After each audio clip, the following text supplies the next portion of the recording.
Hi.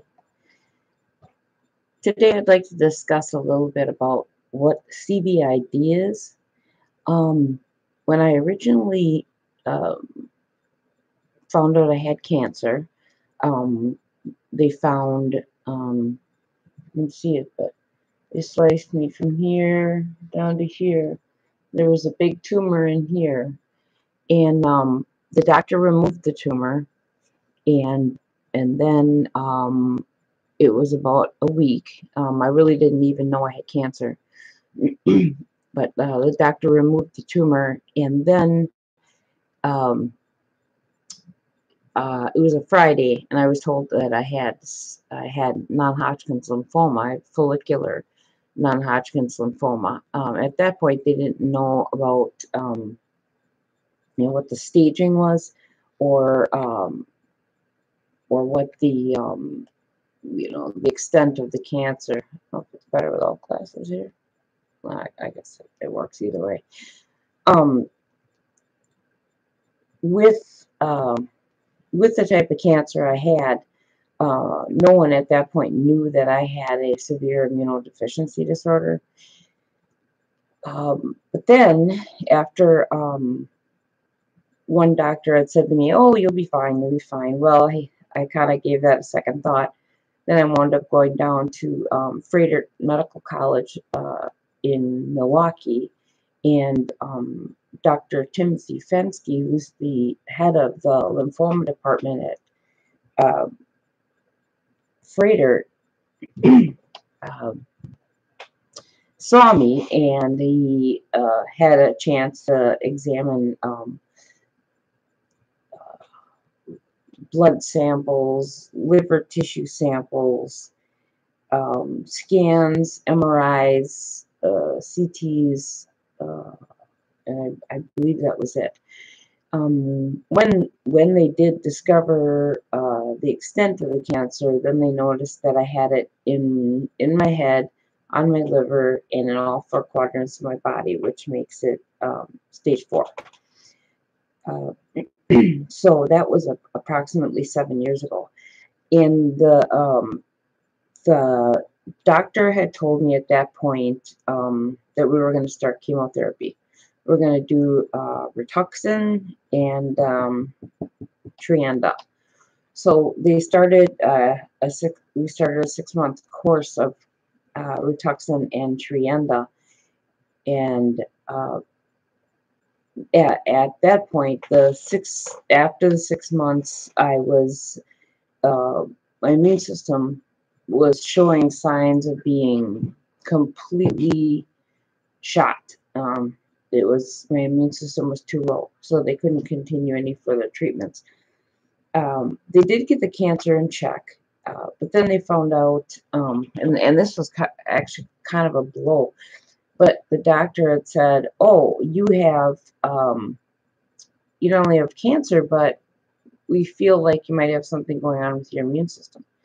So, because it's a really rare disorder, they sent me over to Children's Hospital, and I saw Dr. Rudis there, who was the head of immunology department. Dr. Rudis then realized I have what's called common variable immunodeficiency disorder, or CVID. The bad news for me was when take these glasses off. It's weird.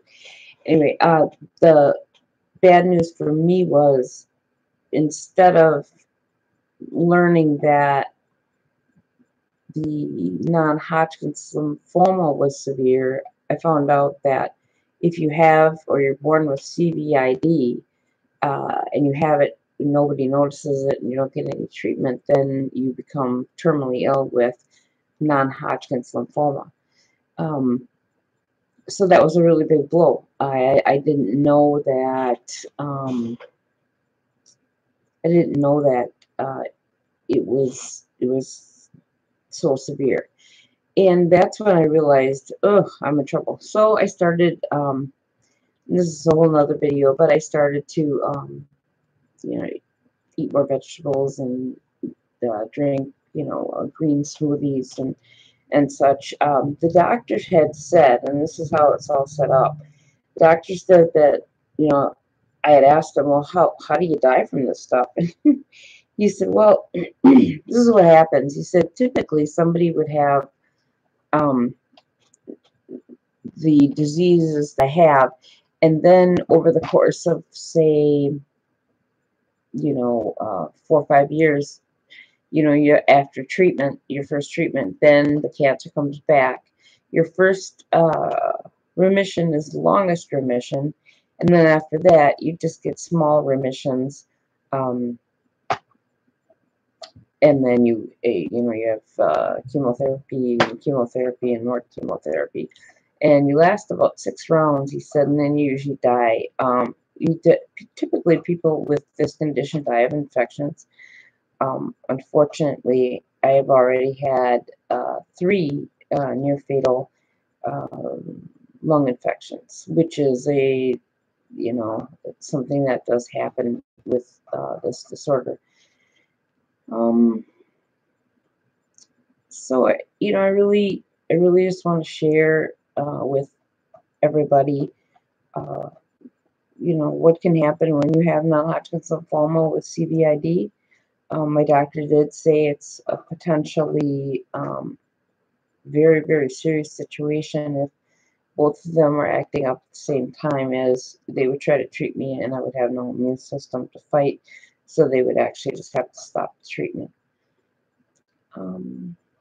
So that's about it for this video. I just wanted to, just give a little intro. On the personal side, I'm a mother of 4, and I've been an RN for 24 years of my life. I'm unable to work right now due to the high risk of infection. I can't be around large groups and so on and such. I also am going to do a video on when I do my treatments for CVID, which is I take human plasma once a week, which helps to prevent infections. So right now I'm alive and well, hoping to do quite a few blogs, or whatever they're called, vlogs, so that I can share what happened to me, what's happening out there, and maybe there's somebody else that wants to chat about CVID or non-Hodgkin's lymphoma. I think that's it for now. Thank you for your patience and understanding. I'm just learning how to use this equipment. So.